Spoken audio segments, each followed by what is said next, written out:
생명입니다. 사실 우리가 세상을 살아가면서 생명처럼 소중한 게 없어요. 요즘 코로나 시국으로 인해서 사람들이 건강의 소중성, 생명의 소중함에 대해서 어느 때보다도 정말 깊이 느끼고 살아가고 피부로 체험하면서 우리가 지금 살아가고 있잖아요. 생명은 참으로 고귀하고 아름다운 그런 것입니다. 우리에게 생명이 소중한 것이 뭐냐면 하나님이 주신 선물이에요. 그래서 생명이 소중하다는 것이죠. 또한 우리의 인생이 한 번밖에 없는 생애예요.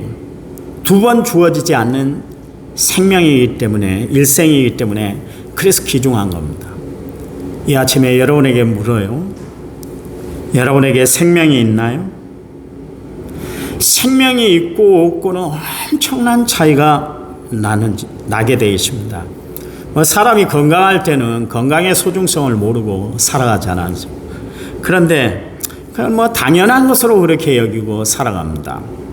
그런데 건강을 잃고 나서야 그때서 비로소 건강의 소중성을 사람들이 다 느끼고 살아가고 있지 않습니까? 생명의 소중성도 마찬가지예요. 내가 건강을 잃고 생명의 위기를 느낄 때 그제서야 생명의 소중성을 느끼고 살아가고 있습니다. 어떤 분이 암병으로 고통을 당하셨어요. 병원에서 6개월이라는 시한부 인생을 선고받자 얼마나 불안해하고 얼마나 초조해하던지 평소에 건강검진을 받아야 되는데 그것을 하지 못해서 암병이 발병하자마자 온몸에 다 전이가 돼버린 거예요. 그래서 6개월밖에 살지를 못했습니다. 평소에 병원에 가서 좀 진료를 받으세요. 그렇게 이야기를 하면 아니 내가 아무 데도 아픈 데가 없는데 왜 괜히 나를 환자 취급하느냐 그러면서 퉁명스럽게 그렇게 대했었거든요. 그런데 막상 당신에게 암병이 그렇게 딱 발병이 되니까 너무너무 힘들게 그 마지막을 보내는 것을 제가 봤습니다. 그때서야 건강의 소중성, 생명의 소중성을 느꼈던 것이죠. 우리가 지금은 건강하니까 생명의 소중성에 대해서 그렇게 우리가 느끼고 살아가지고 못하고 있지만 그러나 건강을 잃고 병을 안고 시한부 인생을 살아가는 사람들에게 있어서는 생명처럼 소중한 것이 없는 거예요. 그래서 한간에 사람들이 이야기하지 않습니까? 이 세상 살아가면서 돈을 잃어버린 것은 조금 잃어버린 것이고 친구를 잃어버린 것은 좀 많이 잃은 것이고 건강을 잃으면 다 잃은 것이다. 그렇게 이야기를 하고 있습니다. 세상 살아가면서 가장 소중한 것이 건강을 잘 챙기고 살아가는 것이다. 그런 뜻의 이야기 아니겠습니까? 여러분, 건강이 우리의 생명을 유지하게 만들기 때문에 그렇습니다. 건강해야 생명을 유지할 수가 있어요. 여러분, 신앙생활도 마찬가지입니다. 믿음이 건강해야 우리가 영적인 생명을 건강하게 유지하고 살아갈 수가 있는 것이에요. 이 시간 여러분에게 다시 한번 묻습니다. 여러분 안에 예수 생명이 있으십니까? 예수 생명 없이, 예수 없이 교회를 다니고 신앙생활하는 것은 가장 위험한 것이에요. 인생에 예수가 없이 살아간다? 그것은 인생의 모든 것을 다 잃어버리고 살아가는 거나 마찬가지예요. 이민교회에서 있었던 실화인데요.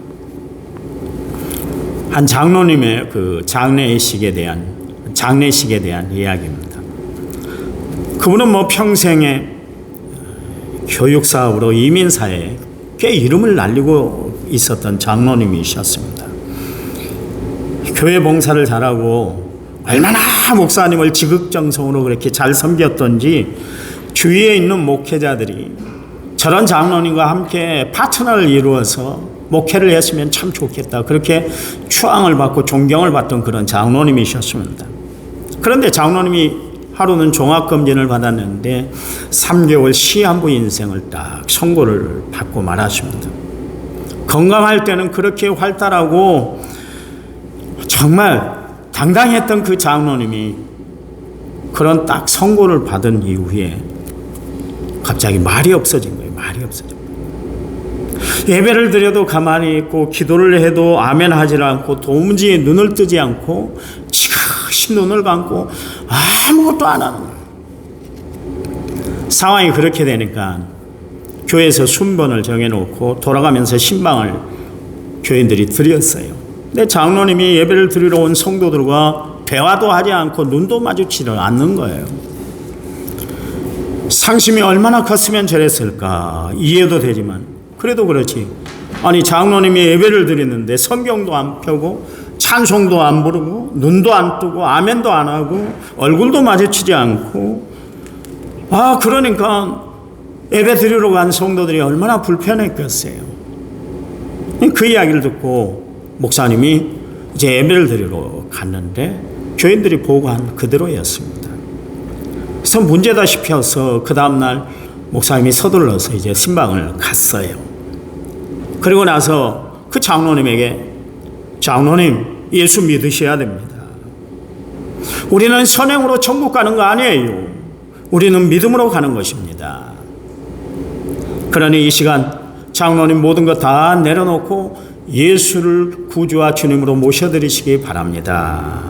그러면서 그 장로님에게 구원의 확신을 주려고 예수님 이야기를 꺼냈어요. 그러니까 그 장로님이 손사래를 치면서 예수 이야기 하지 마시오. 예수가 뭐고 다 귀찮소. 예수가 무슨 구원을 베풀어. 그리고 항변하더라는 거예요. 그의 장로님은 회개할 기회도 얻지 못하고 결국 죽음을 맞고 말았습니다. 그 교회 담임 목사님이 얼마나 낙심이 됐겠어요. 평소에 자신을 천사처럼 대하고 자타가 믿음을 공인했던 그 장로님이 예수고 뭐고 다 귀찮으니까 나를 제발 그만 내버려두라고 그 말씀을 듣는 순간 이 목사님이 멘붕이 찾아온 거예요. 충격이 커서 목회를 그만두려고 했대요. 여러분 참으로 안타까운 일이 아닙니까? 일평생 교회를 다녔는데 그래서 사람들에게 겉으로 볼 때는 인정을 받고 살았을지 모르지만 결국 그는 천국 가는 생명을 얻는 그런 삶을 살지를 못했었습니다. 그분의 열심은 단지 종교적인 열심뿐이었지 진정한 구원의 확신이 없이 그렇게 생활했었다 그런 이야기예요. 마지막 순간까지 다가온 그 기회를 완전히 거부했으니 그 장로님이야말로 일생일대 가장 불행하고 불쌍한 그런 존재가 되고 말았지 않습니까? 저는 이 불행한 결과가 우리 남원성결교회 오늘 예배를 드리는 모든 성도들에게는 예가 되길 바랍니다. 여러분은 정말 예수를 바로 믿어 구원 얻는 하나님의 백성들이 되시기를 간절히 부탁을 드립니다. 여러분 아시기 바랍니다. 예수 믿는 것은 정신통일이 아니에요. 마음을 수양하고 도 닦는 것이 아니에요.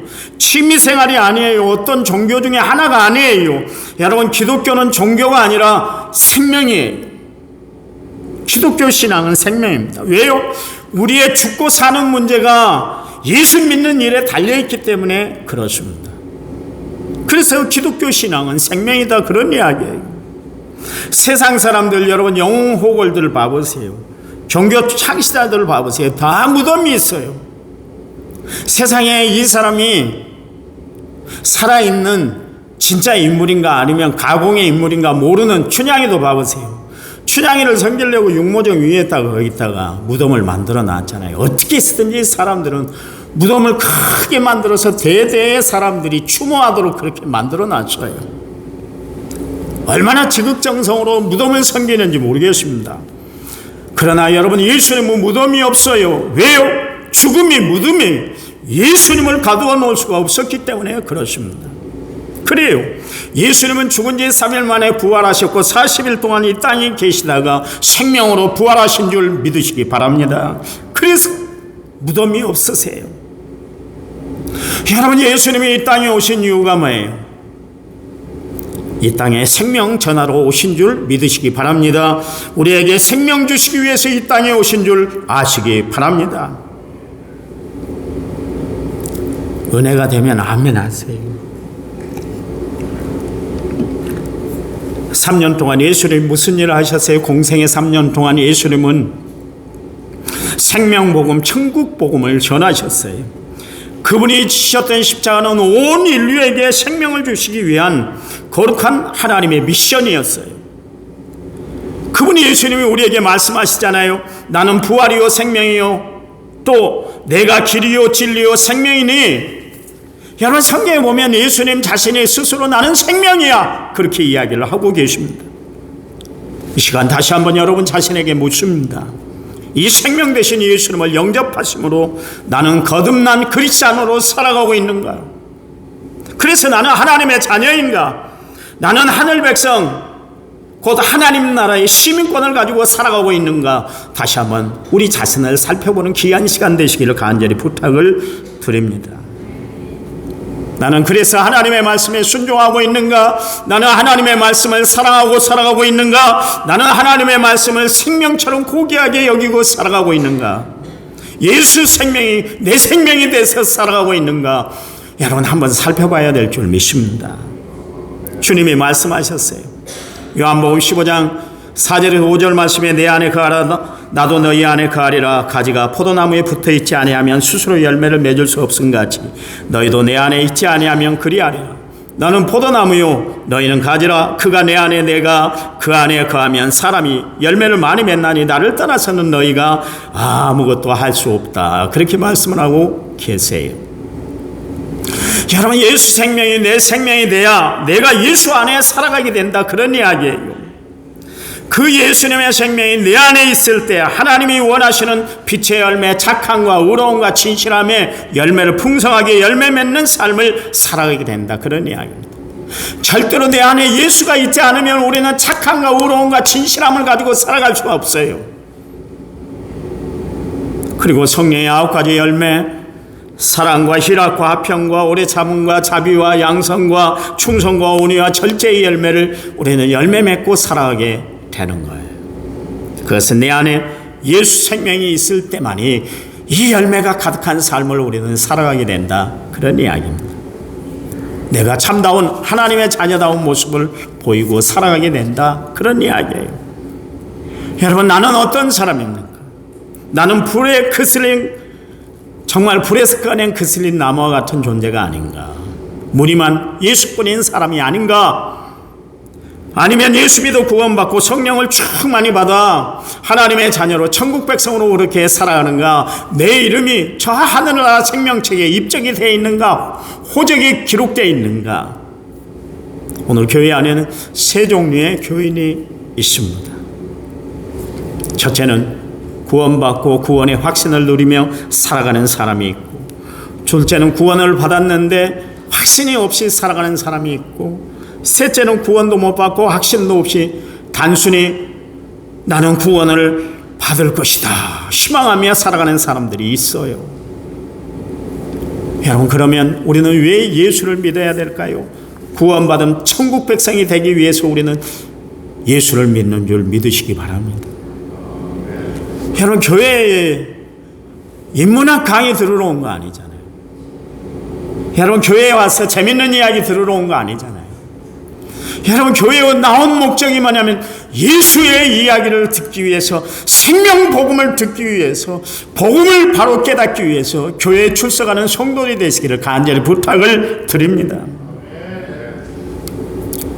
여러분 그분이 예수님은 생명을 살리는 빛이 되기 위해서 이 땅에 오셨어요. 미국의 로저 에처스라는 그 역사학자가 있는데요. 이분은 몇백 년 전부터 그 밤을 연구하는 학자였습니다. 그 전등이 발달되지 않았던 그 시대는 어떻게 살았을까? 어떤 모습이었을까? 그래서 중세부터 산업혁명 이전까지 사람들은 어두운 밤에 횃불을 켜기도 하고 호두기름 등잔을 켜기도 하고 하룻불을 의지하며 그렇게 살았다 그래요. 우리도 사실 50년 전에 60년 전에는 그렇게 살았잖아요. 그렇게. 1681년 쓴 밤에 대한 글을 보면 걸핏하면 도시는 불타고 도적질과 살인이 벌어진다. 밤이 되면 법이 맥을 못 추고 규칙이 달라졌다. 그렇게 겪고 있습니다. 밤에 길이 잘 보이도록 그래서 흰 조약돌을 그렇게 깔아놓기도 하고 나무 껍질을 벗겨서 흰 살이 보이도록 그렇게 했습니다. 그래서 어두운 밤에는 유령과 괴물이 활동한다 그래서 밤 공기가 살에 닿지 않도록 이불을 뒤집어 쓰기도 했었습니다. 밤길에 웅덩이에 빠지는 사람, 나뭇가지에 걸리는 사람, 담에 부딪혀서 코가 깨지는 사람, 이런 사람들이 있었어요. 왜냐하면 빛이 없기 때문에, 너무나 어둡기 때문에 사물을 분별할 수가 없었기 때문에 그랬습니다. 여러분, 빛 대신 예수님, 생명 대신 예수님이 이 땅에 오기 전에 세상은 혼돈 가운데, 어두운 가운데 거했어요. 앞을 볼 수가 없었어요. 길이 보이질 않았어요. 늘 불안하고 초조하고 두려움 가운데 살았어야만 됐었습니다. 참 평안이 없었어요. 그런데 예수님이 빛으로 오심으로 말미암아 이 세상에 어둠이 물러갔어요. 예수 생명이 비치는 곳마다 광명한 세상이 열리게 됐습니다. 그리고 참 평안이 저들의 마음을 사로잡게 되셨습니다. 요한복음 14장 27절 말씀에 평안을 너희에게 끼치노니 곧 나의 평안을 너희에게 준다. 내가 너희에게 주는 것은 세상이 주는 것 같이 아니하니라. 너희는 마음에 근심하지도 말고 염려하지도 말아라. 우리에게 말씀하고 계시잖아요. 참 평안은 어떤 사람이 누리고 살아가는가? 예수 생명을 가지고 살아가는 사람, 빛 대신 예수님을 받아들이고 살아가는 사람들에게 하나님이 선물로 주시는 것이 평안이에요. 힘들죠. 요즘 다 어렵다고 그럽니다. 세상 살기 좋다고 이야기하는 사람은 몇 사람 안 되는 것 같아요. 이런 때 미래가 불안해지고 앞으로의 장래가 정말 막막해질 이때 우리가 어떻게 살아야 할까요? 마음의 두려움과 염려와 근심이 지쳐올 때 그때 어떻게 할까요? 여러분, 내 마음에 평안을 주시는 예수님 때문에 여러분 마음이 평안해지시기 바랍니다. 이런 때도 담대해지시기 바랍니다. 성도 여러분, 예수님이 비춰주신 생명의 빛을 받으면 우리의 생명이 소생하는 역사가 일어나는 줄 믿으시기 바랍니다. 3,500년 전에 그 피라미드 속에서 한 항아리를 이렇게 발견을 했습니다. 그 항아리는 그 당시에 살았던 사람들이 넣어놨던 콩이 그 항아리에 있었습니다. 과학자들이 이 콩을 꺼내서 땅에 심어봤어요. 그랬더니 3,500년 동안 묵어있던 그 콩이 잎이 자라고 싹이 나더니 열매를 맺게 되었습니다. 3,500년까지 연 동안 피라미드 속에 있던 그 콩일보, 그 안에 생명의 DNA가 있고 그 생명이 빛을 받으니까 다시 싹이 나더라, 그런 이야기예요. 여러분, 빛은 생명이에요. 아무리 새콩을 동굴에 넣어둔다 할지라도 절대로 싹이 나질 않아요. 빛이 없으면 생명이 자라거나 열매를 맺을 수가 없게 되기 때문에 그렇습니다. 남극 대륙에는요, 입기류만 그렇게 서식을 하게 되는데 북반구의 봄, 여름, 가을 그 기간 동안 남극의 평균 온도가 60도라 그래요. 영하 60도라 그래요. 영상이 아니라 영하 60도라 그래요. 완전 동토가 얼어붙은 땅이 되는 것이죠. 그러다가 태양이 비치는 시간이 길어지기 시작하면 얼음이 녹고 바닥에 이끼가 드러나고 거기에 살던 진드기가 보인다고 그래요. 혹독한 겨울 동안 다 죽은 줄 알았던 그 진드기가 등딱지에 태양빛이 비치기 시작하면 진드기가 다시 살아서 움직이게 된다, 그런 이야기를 했습니다. 여러분, 생명의 신비가 참으로 놀랍습니다. 이토록 태양빛이 비치면 죽었던 생명도 살아나게 돼요. 그런데 생명의 빛이신 주님이 우리에게 은혜의 빛을 쪼여주시면 우리의 영혼이 살아나고 우리의 생명이 소생하는 역사가 나타나는 줄 믿으시기 바랍니다. 예수님은 생명의 빛으로 오셨어요. 이 빛을 받은 사람들은 어둠에서 나오게 돼 결국 영적 생명을 가지고 살아가게 됩니다. 여러분, 신약성경 13권을 기록했던 기독교 역사의 가장 큰 은혜를 끼쳤던 사람이 사도 바울 아닙니까? 이 사람이 어떤 사람이 한때는 기독교를 핍박하고 기독교를 이단으로 여겨서 그 예수를 믿는 모든 사람들, 예수를 믿는 사람들이 세워놓은 교회를 전멸하기 위해서 그렇게 길길이 날뛰었던 사람이었어요. 그가 시리아에 있는 기독교인들을 잡아들이기 위해서 다마스커스 언덕을 지나가다가 하늘로부터 큰 빛을 그가 받게 됐습니다. 너무나 강력한 빛이라 그 자리에서 그냥 거꾸러지고 말았습니다. 그 빛 속에서 한 음성이 들려왔어요. 사울아 사울아 내가 어찌하여 나를 핍박하느냐. 그러니까 빛을 향해서 사울이 이야기합니다. 당신은 누구십니까? 그랬더니 내가 핍박하는 예수라, 그런 이야기를 했습니다. 바울이 생명 되신 예수 그리스도를 다메섹 도상에서 만남으로 말미암아 예수를 핍박하던 자리에서 돌이켜서 예수를 증거하는 사도로 변화가 된 줄 믿으시기 바랍니다. 아시기 바랍니다. 하나님이 내려주신 생명의 빛은 어느 누구도 거부할 수가 없어요. 어거스틴 10년 동안 마니교에 푹 빠져서 살았던 사람이었어요. 어느 날 빛 대신 예수님을 만남으로 말미암아 그가 변화가 돼서 성 어거스틴이 되었던 것을 알 수가 있습니다. 종교개혁자 마틴 루터, 또 존 칼빈, 요한 웨슬레, 그들이 역사 속에 있다가, 어둠의 역사 속에 있다가 생명의 빛을 받아 세상 역사를 바꿔놓은 사람들이 되었어요. 여러분, 어두움이라는 것이 그렇습니다. 죄라는 것이 그렇습니다. 나쁜 습관이라는 것이 그렇습니다. 힘으로 안 돼요. 노력으로 안 돼요. 결심한다고 해서 되는 거 아닙니다. 여러분, 되던가요? 내 삶을 좀 바꿔보겠다, 내 인생을 좀 바꿔보겠다, 내 습관을 바꿔보겠다, 얼마나 여러분 노력하고 또 노력했어요. 그런데 안 바뀌어요. 잘 안 바뀝니다. 방법이 있습니다. 빛이 오면 되는 거예요. 그러면 어둠이 물러가기 때문에 그렇습니다.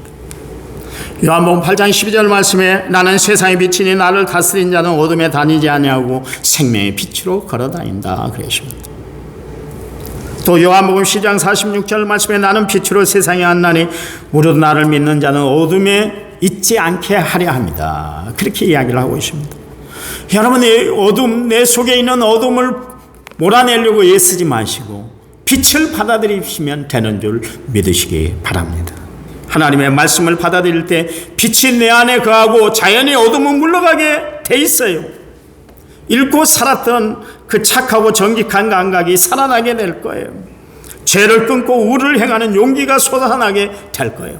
날마다 주님이 공급하셔 주시는 힘으로 나이가 들어도 당당하고 힘있게 살아가게 되는 줄 아시기 바랍니다. 그러다가 주님 부르시면 어떻게 해요? 천사들의 인도함을 받아 주님 품으로 가서 영원히 빛나는 삶을 살게 되는 것입니다. 그것을 영생이라고 하는 거예요. 영생이라는 건 뭡니까? Eternal life, 영원한 생명, 영광된 생명이라는 뜻인데 그거는 주님이 주셔야만 우리가 영생을 누리고 살아가게 되는 겁니다. 여러분, 빛 대신 예수를 모셔드림으로 말미암아 영원한 생명을 누리고 살아가는 믿음의 성도들이 되시기를 간절히 부탁을 드립니다. 성경에 보니까 수가성 우물가의 여인 봐보세요. 남편을 5이나 갈아치우고 지금도 6번째 남자하고 살고 있는 기막힌 인생을 살았던 여인이었습니다. 자신의 신분이 노출되는 것을 꺼려해서 사람들이 활동하지 않은 대낮에 그녀는 사람들의 눈을 피해가면서 우물가에 물을 기르러 왔었습니다. 이 여인은 대인 기피증에 시달렸던 사람이었습니다.